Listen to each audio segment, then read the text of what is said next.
Welcome to another day of Ether Rays. This is the final day for Light Season for this week. And here we go. We're going to go with the brand new team here. So far, Hearthfelger hasn't been able to do too much in offense aside from break structures, so that's not really her fault. The maps have just been really more so player phase focus, so I don't really have to. Well, I mean, even though she does have a player phase build, it's difficult to get her in there without like Wings of Mercy or something. And where do I put that on her kit? It's not like I can give her an attune skill because she already has a perf. So that's out of the question. Although her perf is probably something that you could potentially drop in the future. If I remember correctly, her perf only has, or is it her weapon? I don't know which it is, but I think it's her perf that has the cleansing, and that's actually something that I could probably do without in the future, just to give her more mobility and make her a bigger threat. The +1 movement and the cleansing are like the biggest deals in the world. Although I'm not remembering right now if that's in her weapon or her special. Hold on, let me double check. Hold on. All right. I'm actually also looking at my positioning as well in terms of how I'm going to go in on this team, because the trap placements also about this team.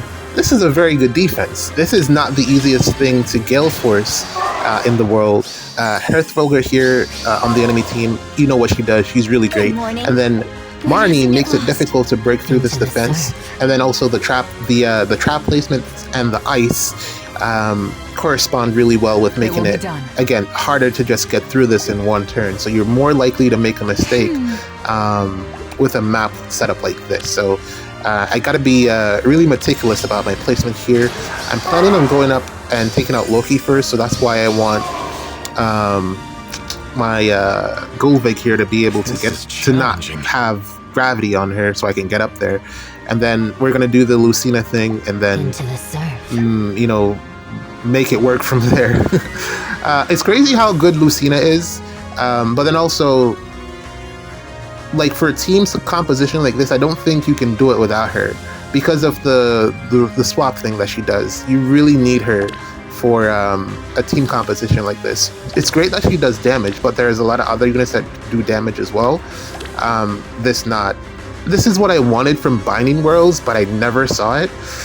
And I was so annoyed because this is such a good unit for like SD and stuff.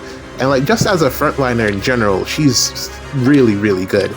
Fagado there in the corner is who I'm going to be aiming to pin. Either Fagado or Marnie. One of the two of them are going to be left for last because of the movement and because Fagado is in a good position to pin. But this knot is just so good, man. Hopefully Binding Worlds, I think it should be one next month in December.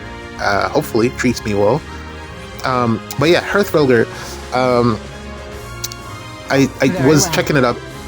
I have two phones. So I was checking it up, and she has a ton of stuff actually in her C skill. Tempo, Clash, the cleansing, and the extra movement. So that's actually a ton of stuff. But in context of like just mobility, I could probably swap that out for Wings of Mercy Echo to allow her to use Wings of Mercy Echo in the future. Because I really want to run Potent in her B slot. I think that's like invaluable. I don't think I'd use her without the Potent. So yeah, I could potentially see a future where I swap out her C slot for, I don't know, something else. Maybe Flyers can get Endless Tempest, so that's probably an option, just so that she can get the 3 movement. But I think she also gets it in her weapon. No, it's all in her C skill. So yeah, I'd probably swap out that for Endless Tempest, just so that she can have the 3 movement. I think that's worth the trade. Interesting that I still outspeed this Knots, even though she has... Oh, it's because it's she hasn't activated her Inside It yet, so she's not getting all of her stuff. But also, that's still pretty cool that Golvig can win the speed check.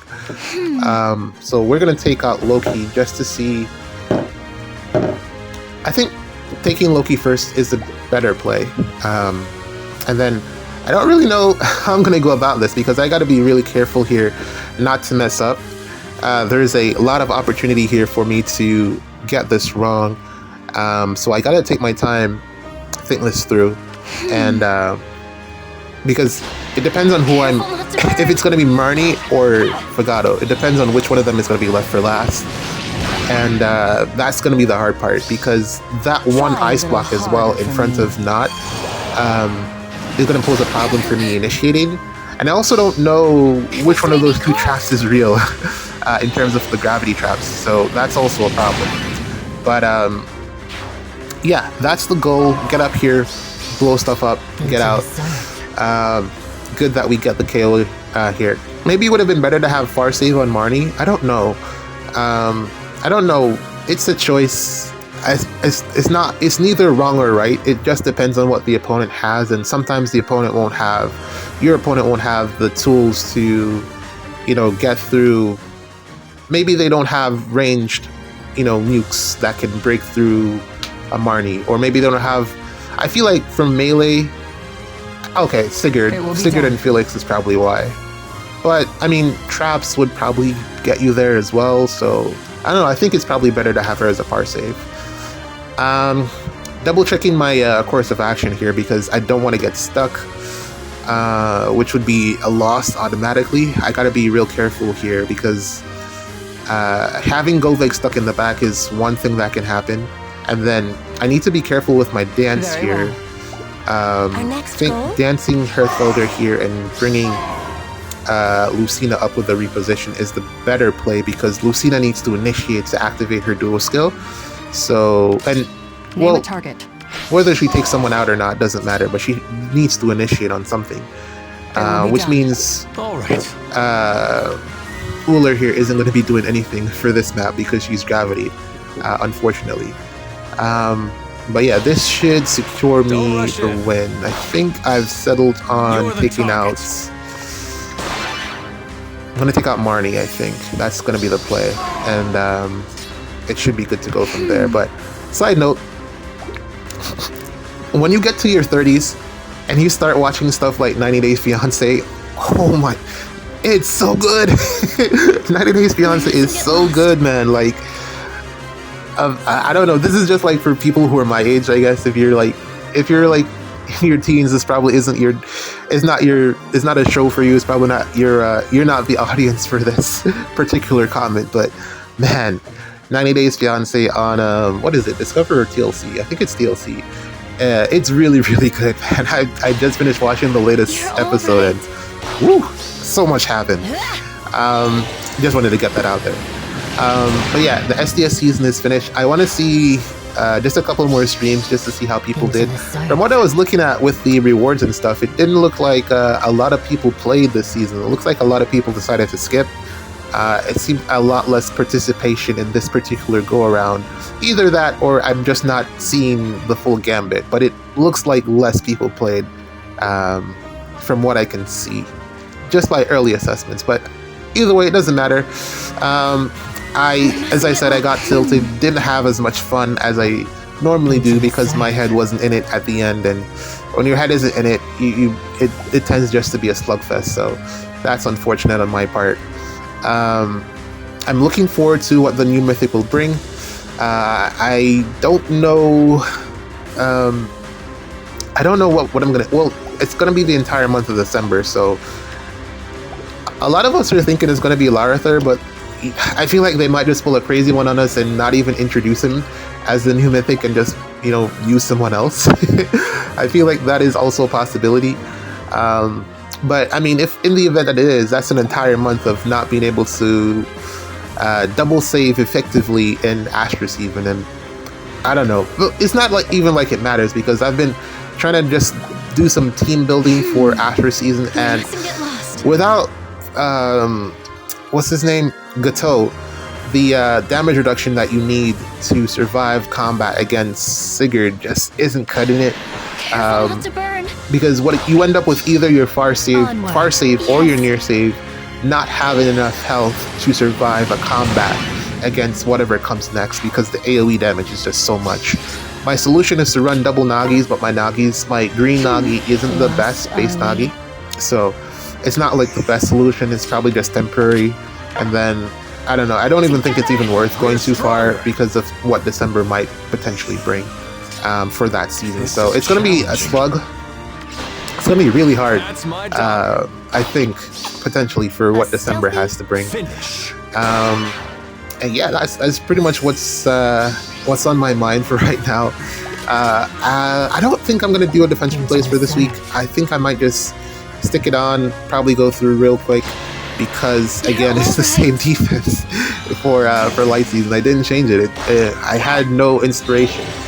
Not necessarily no inspiration, but there weren't any units that I really wanted to try out, so there was no reason for me to adjust anything. What is it? I do want to give Tharja a try, so maybe Astra season I do something there. Depends on how I feel, but yeah, we'll see what happens. It's also going to take me a while to build a whole defense, a whole new defense for Astra season, and I didn't really, plan my week with that in mind.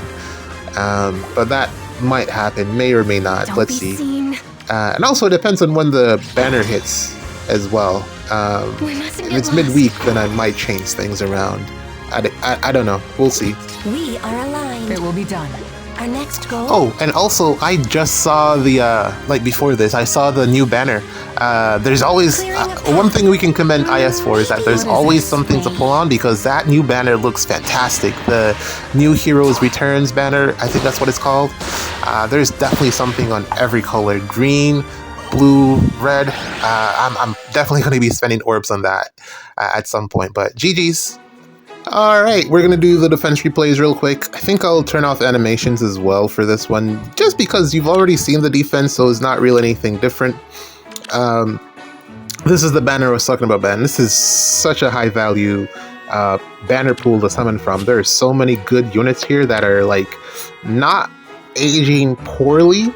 I think Reinhardt will have high value in the future because he can swap out his weapon. And then Nino here and Sonya are units that I'm building currently.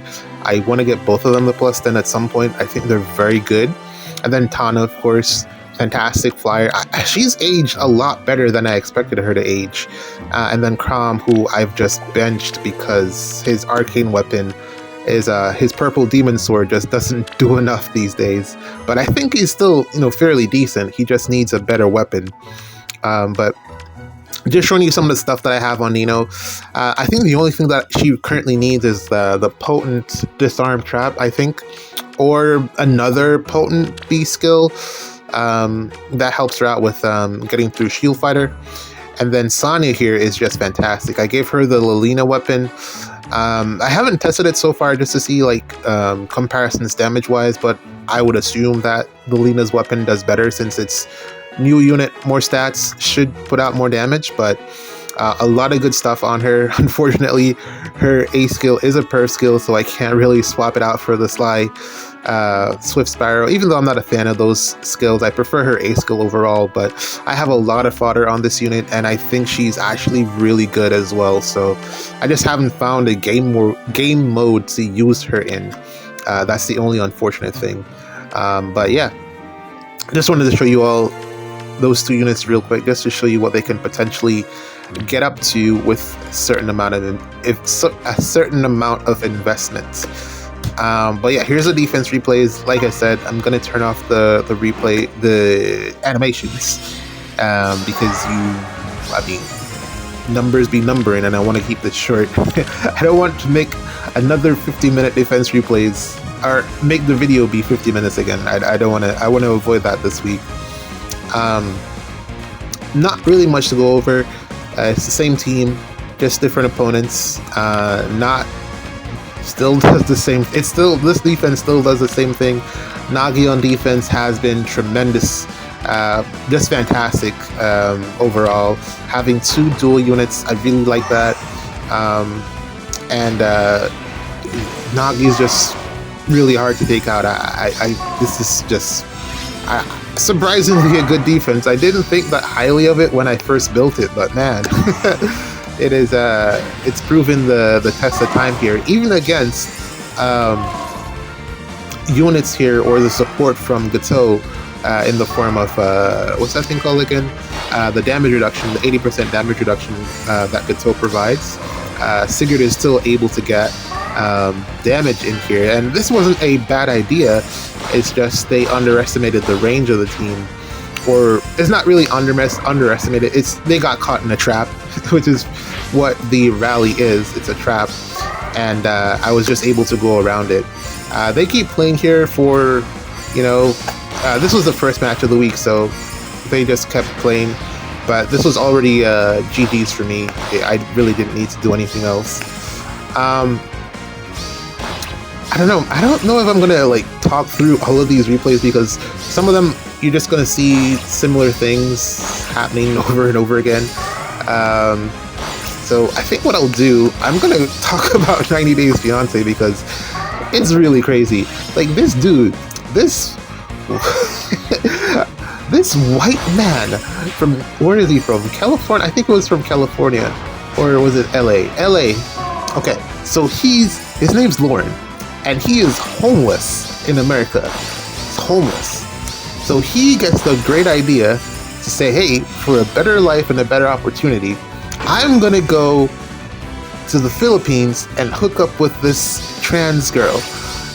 Sweet girl. She's really cool. Aside from, just language stuff, I guess. She speaks pretty decent English. It's not that crazy.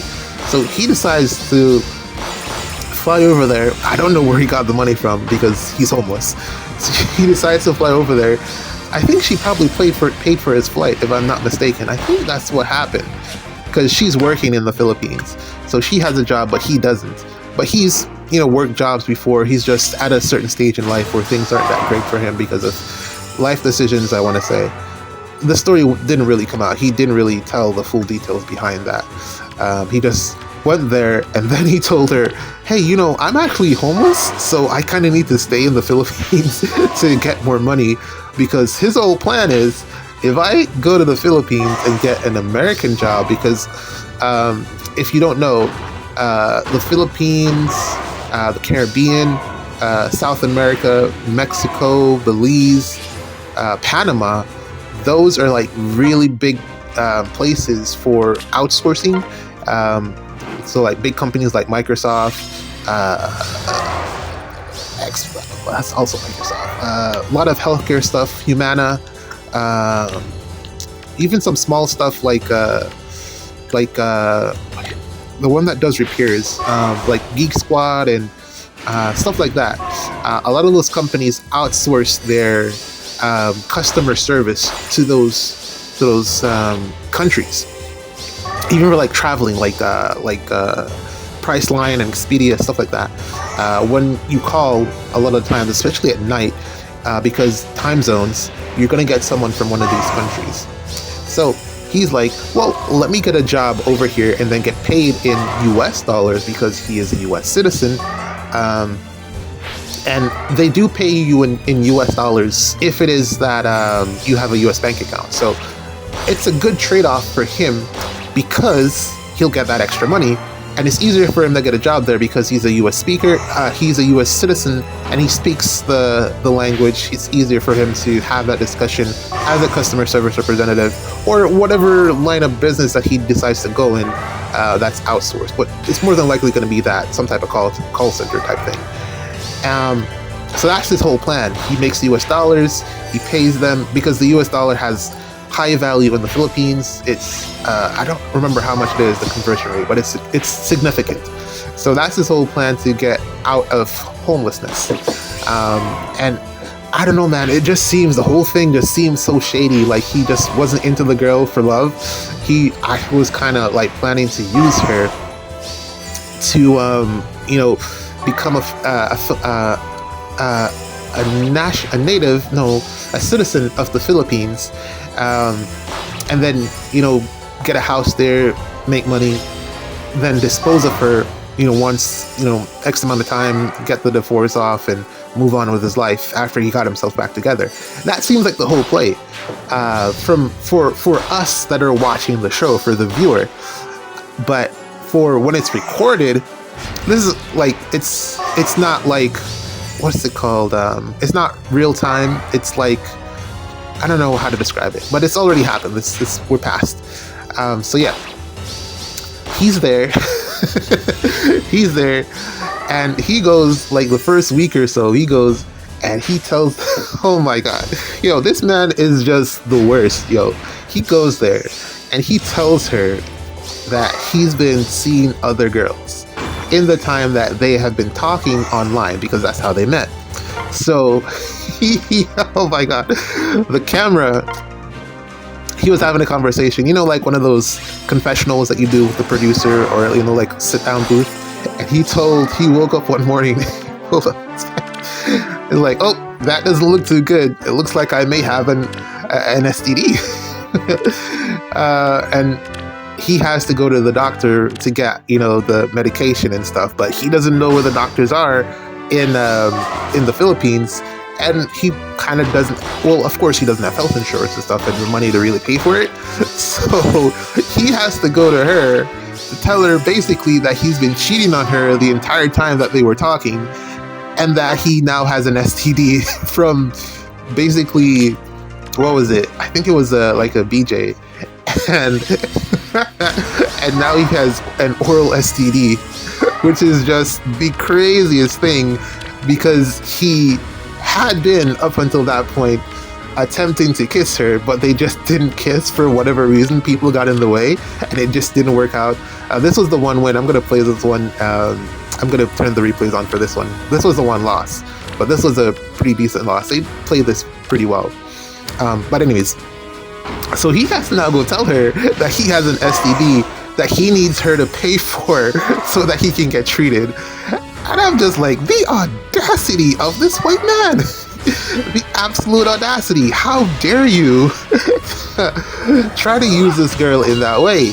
I feel like she's a little bit naive in the sense that she was expecting him to, well, it's not necessarily naive, more of just because she's trans, it's difficult to find love, someone that genuinely loves you for who you are because of that. So she was looking at him as true love potential. And he played the part really well, but like from the moment that you see him and you look into his eyes, like from a viewer perspective, you can tell that this man is crazy. Like he looks like he has that I'm homeless look in his face. Even though he's dressed really well, he looks like a sociopath, or something is wrong with this man. There's a reason that he's homeless.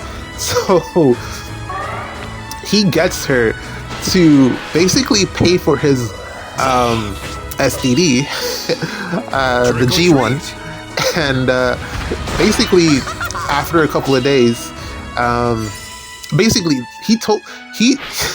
this man is the worst. He brought her on a romantic date to a river, a beach, and that's where he told her all this and just shook her to her core, because one of the things, she can't wear a bathing suit because she doesn't have the parts for it. It's kind of odd, you know, insecure, stuff like that. So he shook her to the core with this information, but then somehow convinced her to pay for his treatment. Then he goes back to her, and because he's there, I don't remember who's paying for the hotel, if it's her or him, but he's in a hotel room, and basically she's not speaking to him because betrayal of trust, of course. He cheated. He's spinning it like, well, we were never exclusive. We never said that this was supposed to be official, which is just the most mansplaining thing I've ever heard in my life. Like, of course, she's not going to fly you out without that. All right, fine. Fair argument could be made that does need to be made specifically. That needs to be said that we are exclusive item. I guess, fine, whatever. But I just thought that was completely shady. And then that's not even the worst of it. This man then gets her, like, they go off to another part of the island, and why am I going off? It's the Philippines is an archipelago, different islands, in whatever, I'm going into geography, never mind. But yeah, he goes off to her parents, to meet her parents, and she brings him there, and they meet up. She brings him to introduce to her parents and stuff, and he's kind of eyeing her mom and her sister, and I'm like, man, this guy is kind of a creep. What is he doing? And the sister asks, well, is he your boyfriend or not? And she's like, no, we're just friends right now. And everyone is like, huh? This handsome white man? Why is he not your boyfriend? And then later, she goes and talks to her sister, and she's like, he has the disease of whores. And I'm just like, that is an interesting way to describe an STD, the disease of whores. And I was just like, yep, that's really what he has. Somehow, he convinces her to basically go, yeah, we're gonna hook up and we're gonna be exclusive, because he got the treatment. He's free of his STDs and everything. The miracles of modern science, fantastic. So he's free of that particular problem, and he now convinced her to let's hook back up together because she's from a poor family. It's a real sob story. She's basically the only one working since high school. She's been working to take care of her family because her dad died. So she's taking care of her mom, her sister, her little brother. A lot of responsibility on this girl. And I just feel like Lauren is just taking advantage of her. He is just the worst. And he comes up with this idea because apparently gay marriage is illegal in the Philippines. Even though I don't really know if that really fits their situation because she's a boy girl, but also she looks like a girl, so could you not just pass it off? But I don't know, maybe you just gotta tick the boxes as they come along, I don't know. But his whole idea was to go to Thailand. Two ideas: go to Thailand, have them get married in Thailand because it's legal there, and then go back to the Philippines and start a life together. And I'm like, okay, that sounds reasonable. Alright, fine. Of course, she's the one paying for all of this because he's broke. His second plan was he could marry another woman from the Philippines, and since she does, well, of course, you want to keep it respectful. You don't want to marry some other random woman because this is the girl that you're supposed to be in love with. His idea was, how about I marry your mom? And I'm just like, what? You've been eyeballing this woman. They are at the mom's place on that island, and he's been eyeballing the rest of the family. He's been eyeballing the sister, and kind of side-eyeing her mom as well. So this man has been scheming the entire time. The entire time he's just been scheming. I don't even know how they're going to end up together, but the consensus is that this is just a horrible, horrible relationship that should not see the light of day, and she should get out of there as quickly as possible because he's using her. That's just my opinion of it. I don't see how this is love, but when you're in a situation, it's kind of hard to really make two cents out of it because you're in it, so you're trying to deal with it. But then to the outside, getting an outside perspective, it's kind of obvious. But then also, you can't tell someone who to love and stuff like that. But I just feel like he's using her just to move to the Philippines and make money.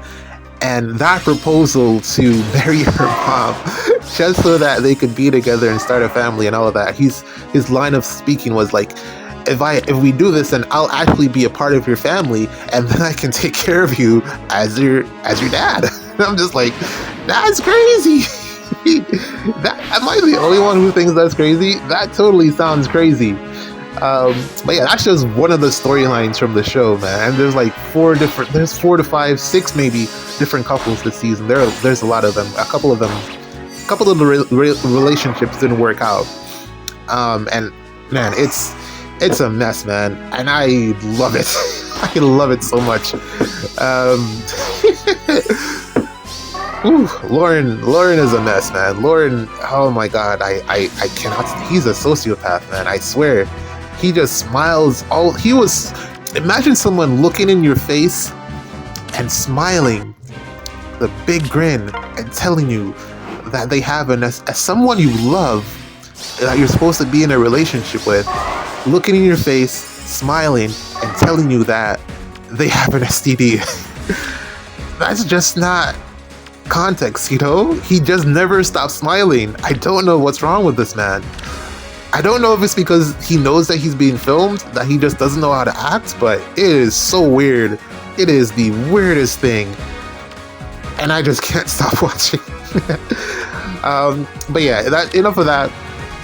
The replays have flown by.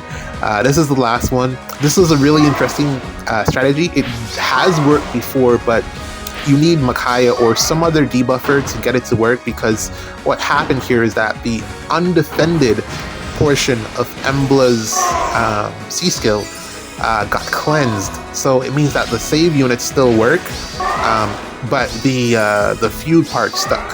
So you see their undefended getting cleansed, but feud sticking. so he can't initiate the way that he wants to, which is unfortunate. He needed Micaiah, literally, to make this work, but he was trying to fix it with mid-turn debuffs, but that doesn't do the trick, so it has to be starter turn. This is what's up for next week. I don't know, it's going to be tough. These units are going to be really fast, especially Diamond's going to be pretty busted as well. I'll probably fodder Diamond after his bonus season is over. I have no additional use for him. I'm just waiting on his fodder. I also wanted to show you this Cro-Mag was basically able to stall out or take out my Brave Felix, who, with the support that I have on this team, with Lucina support and Baby Robin support, he does ridiculous numbers. He pretty much takes out everything. So I was very surprised that he was failing to do anything to that Cro-Mag. That's a Grail unit, by the way, that you can just build up for free. Also, this Anankos is fantastic. He's very good against Felix, but that Cro-Mag was a surprise. Typically, I don't do matches against Nurgle because Nurgle is annoying to play against. But again, very, very good Cro-Mag. I think the Wavering Rift was the main thing, but that's it, man. GG's.